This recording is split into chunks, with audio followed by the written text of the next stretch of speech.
Good morning, boys and girls. How is everybody feeling today? This is Miss Nancy coming to you from the Upper Chichester Library in Upper Chichester, Pennsylvania. All ready to read you some stories that I hope you will enjoy. This first story that we're going to read, it's called Handy Dandy Helpful Hal, and it's kind of a story about being helpful to your parents. Because you know there are always lots of chores to do around a house where everybody's living. So I thought you might enjoy this. It's written by Michael P. Waite and illustrated by Gary Tousdale.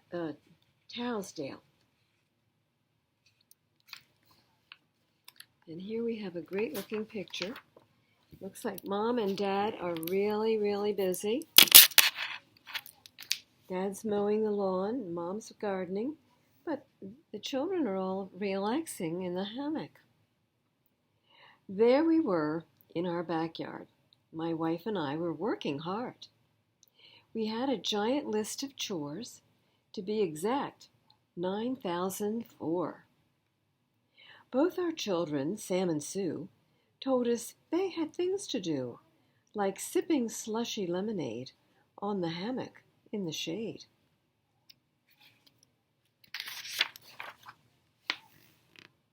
As I wiped my sweaty brow and rested on my rusty plow, a funny fellow came my way. He crossed my lawn and said, "Good day."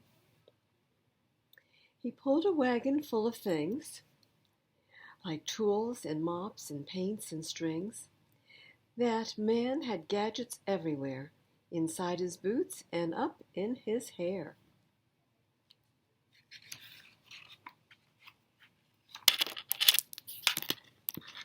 He came right up and shook my hand.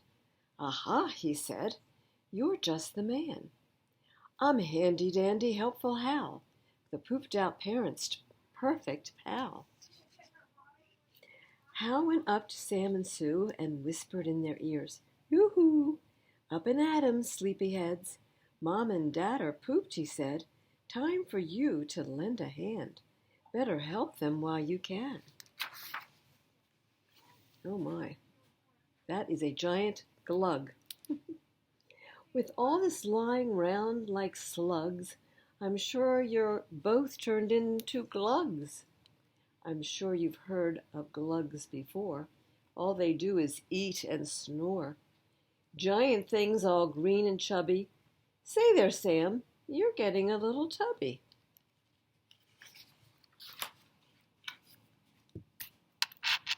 Next thing I knew, my feet were dragging off the back of Hal's big wagon. Through the door with one quick pounce, and up the stairs without a bounce.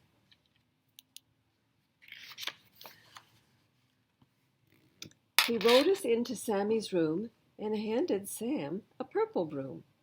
"Time to clean your room," he said. "Do you know how to make a bed? These are chores a kid can do. I've cleaned my room since I was 2. My wife and I were quite surprised. The kids cleaned up before our very eyes. And see, they're making their bed and hanging up their clothes and putting their toys away. That's important, to learn to clean up after yourself, particularly when you've been playing with a lot of your toys. No sooner had they finished that than Hal called in the dog and cat. "I think these pets are yours," he said. "Every day they must be fed. A simple chore I think you'll find. Let's try it once if you don't mind." Sam and Sue each filled a dish with puppy pork and frisky fish. They filled the other bowls with water. Could this be my son and daughter? I think the parents are surprised that their children are helping them out. "Good," said Hal, and off we went, like a hound dog on a scent. At the kitchen sink he stopped and said, "I'll need you, Mom and Pop. These kids can wash the pots and pans, but they have tiny little hands. So it's best if everyone joins in to get the dishes done."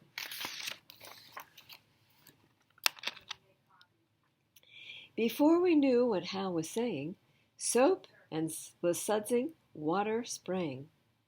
Soon we had those dishes clean, washed and dried, just like a dream. While we're here, said the helpful Hal, shall we do more? I think we shall. Here we have the kitchen trash. You can dump it in a flash. Just put it in a plastic bag, and out you go. Don't let it drag. You see, there they are taking out the trash.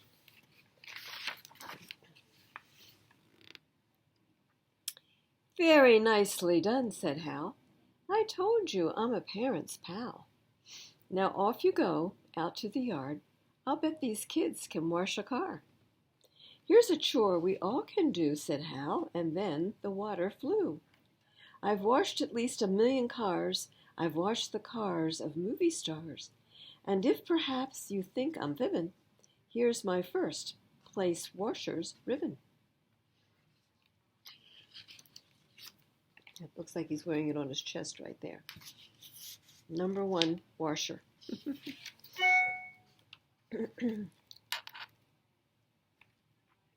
Susie hosed while Sammy scrubbed. We soaped and washed and wiped and rubbed. And soon the car was shiny bright. Good job, said Hal. You've done all right. Now quickly, let's complete our chores. We'll pull some weeds since we're outdoors. Be sure you check with Mom or Pop so you don't yank out a carrot top. After all, you wouldn't want to take out the vegetables that your mom was growing. Last of all, let's get the rake and pile these leaves for goodness sake. And when we've made a giant heap, it's lots more fun to take a leap. When you help your mom and dad, the chores don't really seem so bad, and everything gets done so soon that you still have the whole afternoon. Why not travel to the ocean? Don't forget your suntan lotion. How about a camping trip? Go to the pool and take a dip. A game of tennis, maybe too. When did you last see the zoo? But now that we have done our chores, there's something else to do outdoors. There's swimming, zoos, and mountain hikes aren't the sort of things we like. I hope that you won't think us rude, but we have quite another mood. And with those words, my wife and I took our children at our side and crawled up on the hammock swing to do our very favorite thing. It looks like they're all they're going to enjoy an afternoon nap together in the hammocks. And it looks like the handy dandy parents' pal is coming with some lemonade for everybody.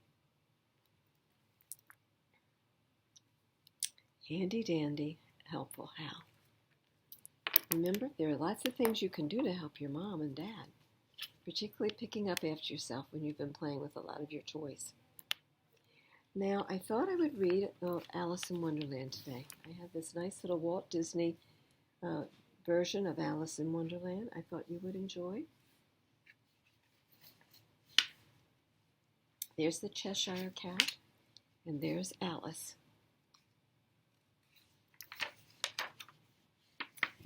Once upon a time, there lived a little girl called Alice. One day, Alice was listening to her history lesson.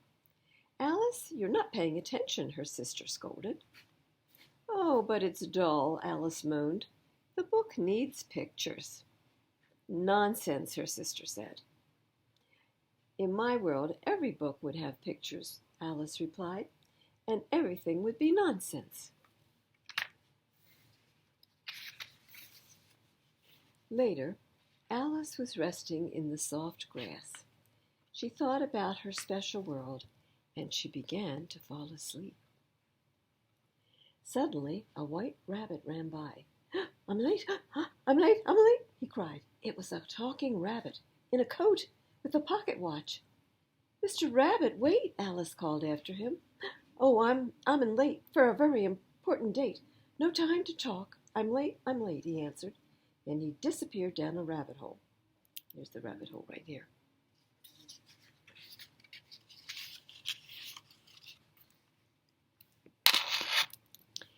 Alice was curious, as many little girls tend to be, and little boys too. She followed the rabbit into the hole. It was dark. She crawled forward. Then the ground disappeared. Alice fell, but she fell very, very slowly. Strange objects passed by her: a lamp, a mirror, a rocking chair, and still she fell. Perhaps I'll fall right through the earth and out the other side, Alice thought.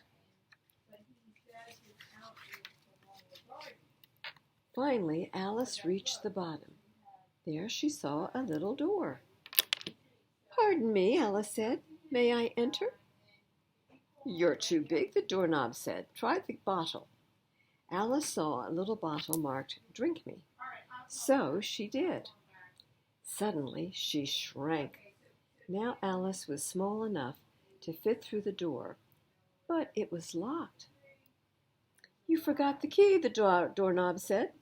Alice saw the key on top of a table, but she was too small now to reach it. Now try the box, the doorknob said. Inside the box was a cookie saying, Eat me. Alice ate the cookie. She grew into a giant. Oh no, Alice sobbed. She cried and cried. Her giant tears filled the room with water.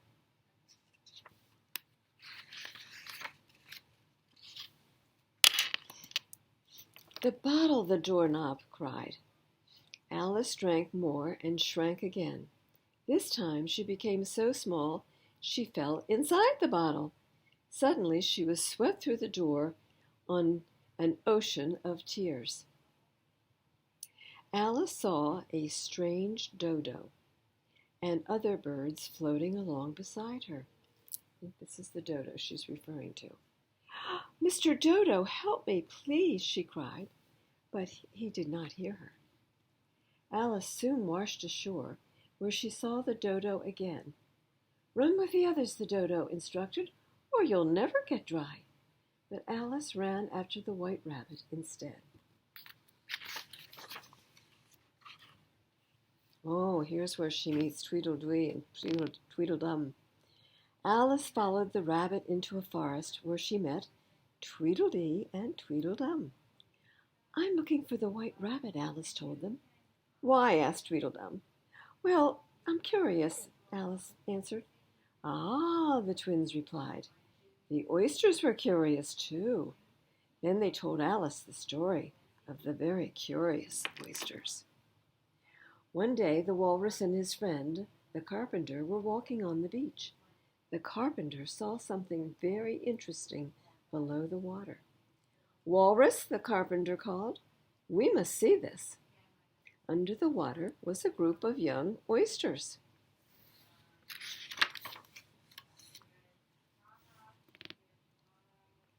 Come with me, the walrus said to the oysters. We'll see many things. We'll see shoes and ships and sealing wax, cabbages and kings. The curious oysters followed the sneaky walrus. Now these are the little oysters all in their shells. You have to remember, animals, including people, like to eat oysters. The walrus led them to a restaurant with only one thing on the menu: oysters. He ate all the curious oysters. He didn't even share with his friend. How sad, Alice commented. Yes, sobbed Tweedledum. Now there's a lesson to be learned. As the twins cried, Allison quietly slipped away.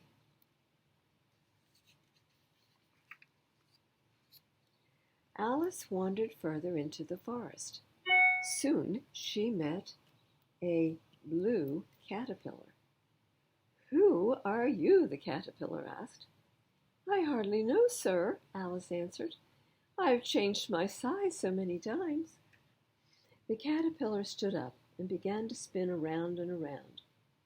When he stopped, he had turned into a beautiful butterfly. See, here was the caterpillar, and he turned into a butterfly. Here's a tip, he said. One side will make you larger, the other side will make you smaller. Other side of what? Alice asked. Oh, the mushroom, of course, he shouted as he flew away. Now let's see where the mushroom is. I think he was sitting on a mushroom. That would be the mushroom he was sitting on.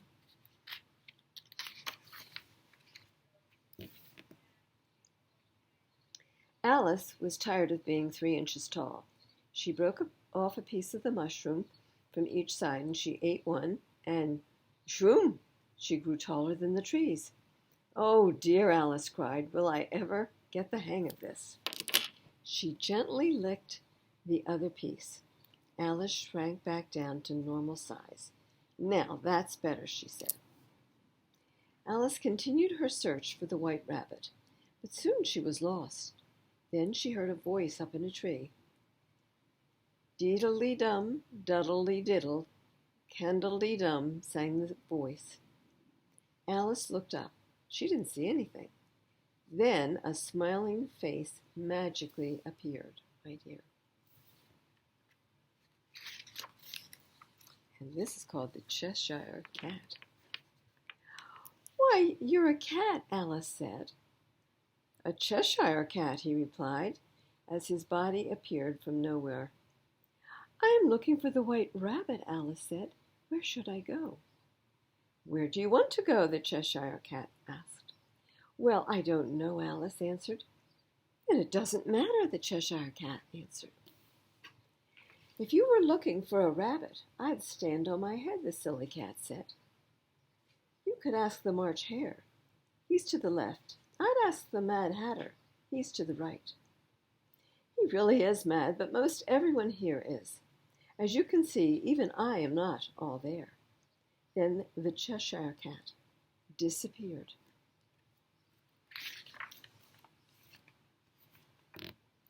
Alice walked to the Mad Hatter's house. She heard voices singing. It was the Mad Hatter, the March Hare, and the Dormouse.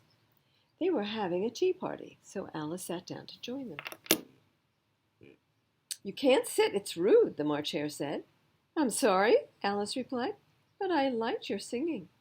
You did, really? The Mad Hatter asked. Then you must join us. See, there they all sitting at the tea party. Yes, join us in our unbirthday party, the March Hare added. Unbirthday, Alice asked.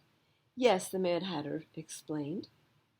There are 365 days in a year. You have one birthday and 364 unbirthdays. I see, Alice said, but I'm looking for the white rabbit. The cat said. Where did the cat? Cat, shouted the Dormouse, who had been sleeping in a teapot. He jumped out and ran around the table. You see what you did, the Mad Hatter yelled at Alice. Oh, I'm sorry, Alice said, but I really don't have time for this silliness. Time? You have no time? I'm late. It was the white rabbit. No wonder, the Mad Hatter cried. Your watch is 2 days late. I'll fix it. The Mad Hatter fixed the watch with butter, cream, sugar, and of course tea. Oh my, poor watch, the rabbit cried, running off. You can see he's trying to fix the watch right there.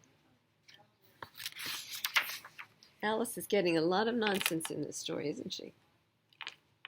Alice grew tired of the mad tea party. She left. What silly nonsense, she said. I've had enough nonsense. I'm going home. Alice walked further into the forest. She came to a sign marked Tugley Wood and followed it. Soon Alice was surrounded by all kinds of strange, nonsensical animals. And if you can look at this picture, you can see that none of these, they all look kind of nonsensical. They don't look like real animals that we have seen before.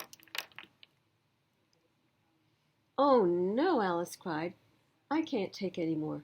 I wish I had never dreamed of a world where everything was nonsense. Then Alice heard a familiar song. Diddle-dee-dee-dum, duddle-dee-doll, candle-dee-dee-dum, candle-dee-doll. And who is it? the Cheshire Cat again. "Oh, Cheshire Cat, it's you," Alice called. "I've had enough. I want to go home, but I've lost my way." "Well, that's because all ways here are the Queen's way," he replied. "Queen's? What Queen?" Alice asked. "You haven't met her?" the cat asked. "Oh, you must," the cat said. "She'll be mad about you." And a doorway opened in the tree. You see the doorway? Looks like I see a castle inside that tree. Alice entered. Soon she heard 3 playing cards singing about painting roses red. "Why are you doing that?" Alice asked the 3 playing cards. "We planted white roses by mistake," the 2 of clubs replied. "The Queen of Hearts likes red. If she finds out, she'll chop off our heads." Alice hurried to help them. Suddenly the sound of drums and trumpets blared. "It's the Queen," the cards cried. "The Queen is coming! The Queen is coming!" Alice and the cards got down on their knees. "Announcing Her Royal Majesty the Queen of Hearts," the White Rabbit proclaimed. "Oh, and the King, too," he added.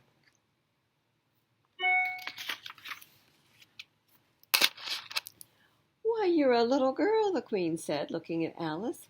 "What are you doing here?" "Well, I want to go home," Alice answered, "but I've lost my way." "Your way?" the Queen roared. "Every way is my way. Remember that." Then the Queen invited Alice to play a game of croquet. But what a game! Instead of a ball, the Queen used a hedgehog. And instead of a mallet, she used a flamingo. Here's the flamingo she's using to hit the ball with. The Queen finished her shot, and then it was Alison's turn. Alice tried, but the flamingo would not play along. "Do you want us both to lose our heads?" Alice asked the silly flamingo. Alice got angry. She grabbed the bird and whacked the ball as hard as she could. The shot was better than the Queen's, and the Queen was furious. She obviously wanted to be the best. "Off with her head!" she screamed. "Oh, shouldn't we have a trial first, dear?" asked the King. "Oh, very well," the Queen replied. Everybody gathered around the Queen in her court. Hear ye, the White Rabbit cried. "Court is now in session." "But what have I done?" Alice pleaded. "Silence," the Queen demanded. "Oh, forget the trial. Let's just cut off her head." Alice stuck her hands into her pockets. She found a piece of mushroom. She quickly ate it and grew into a giant. "Now, see here," Alice said to the shocked Queen. "You have no right to treat me like this. You're no queen. You're a nasty, bad-tempered old tyrant." But the mushroom's effect was wearing off. Alice shrank back down to her regular size. Oh, the Queen is not happy with her. Oh no, Alice was in trouble. She ran.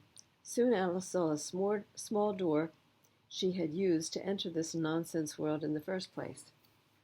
Alice grabbed the doorknob. "I must get out," she cried. "You are out," the doorknob said. "See for yourself." Alice looked through the keyhole. She saw herself sleeping under the tree. Wake up," she yelled. "Alice!" Oh, and there she is. "Alice, Alice!" Alice woke up. She was back. "Alice," her sister said, "you were dreaming. What nonsense!" "Yes, it was nonsense," Alice agreed. "It was fun, but I've had enough nonsense to last me for quite some time. Shall we go home now?" So, I guess that was all a dream. But it was a fascinating dream that Alice had, wasn't it? Imagine being able to eat something that suddenly grew to be a giant. And then you could eat the other side of the mushroom and shrink down to any size you wanted, depending on how much you ate. Well, now the next story I have is a beach story. Now, summer is coming, and I just happened to see this on the shelves this morning, and I thought it might be fun to read. It's called Ladybug Girl at the Beach, and it's by David Soman and Jackie Davis. And I just thought the cover of it was very colorful. It looks like she's got little ladybug wings. I know once for my granddaughter, I sent her a ladybug costume for Halloween. She really enjoyed wearing that. And I think it did have some little wings on it. I'm just going to take a sip of water now.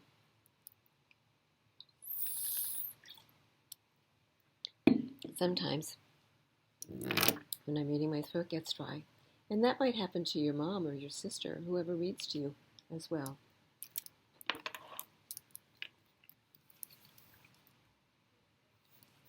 So here we are. We have the little girl with her wings, looking very much like a ladybug. And it looks like she's in the library reading books.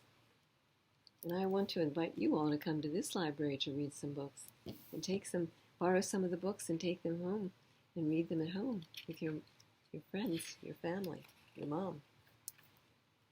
Oh, see, it looks like they're going someplace in the car.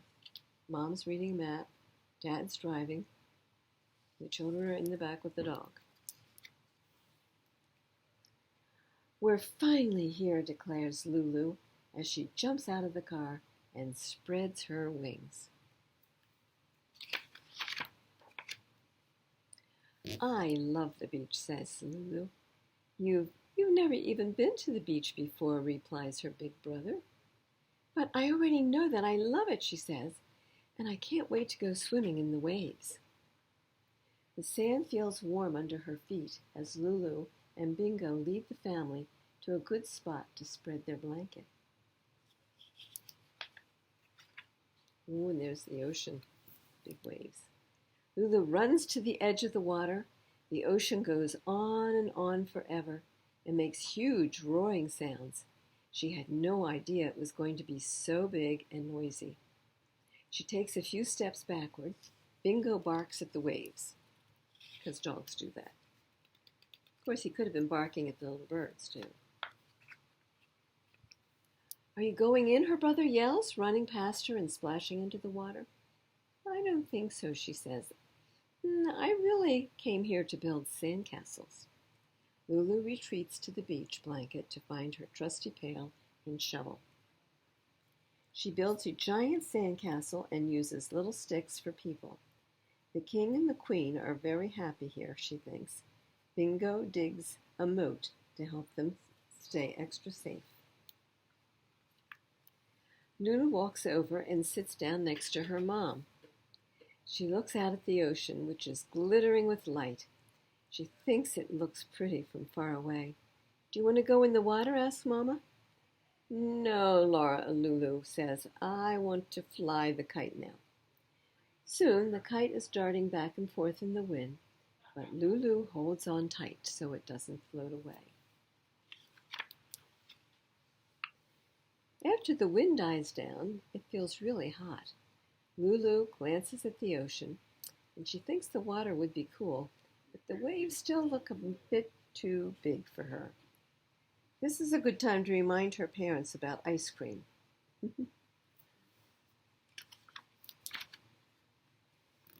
Lulu lists all her top 11 favorite flavors: chocolate marshmallow, cherry vanilla, pistachio, butter pecan, peanut butter chip, raspberry swirl, peach pie, almond fudge, royal banana surprise, and, of course, vanilla. At the ice cream stand, Lulu can't choose one. This is a day for a double scoop, her mama says. Sometimes mamas can be very right.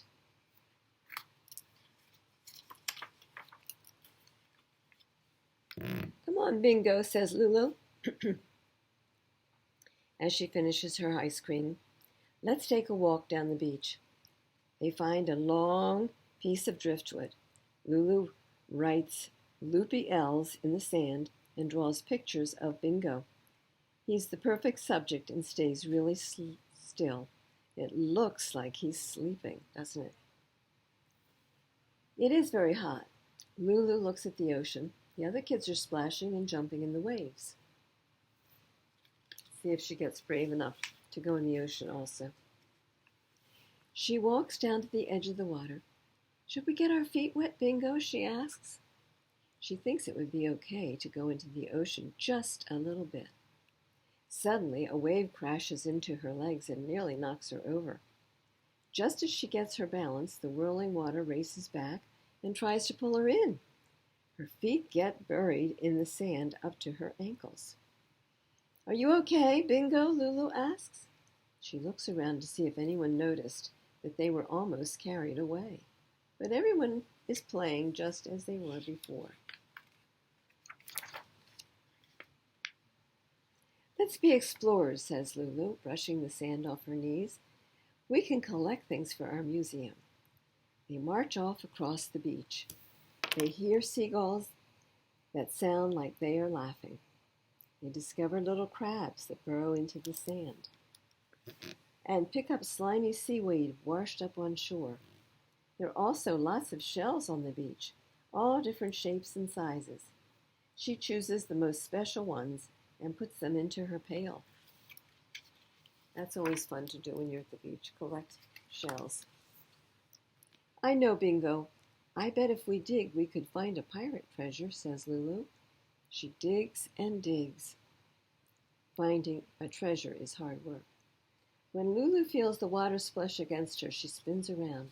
The tide is coming in. It is taking away her favorite pail. She has to rescue it or it will be lost forever. This is a job for Ladybug Girl. I'll save you, she says, snapping up the pail. When she looks down, she realizes she's in the ocean. She's actually in the ocean. The water is past her knees, and she isn't afraid at all. Ladybug Girl isn't afraid of anything. For the rest of that long afternoon, Ladybug Girl and Bingo splash in the water and run on the beach, daring the waves to catch them. You can't get me, waves. I'm the Ladybug Girl.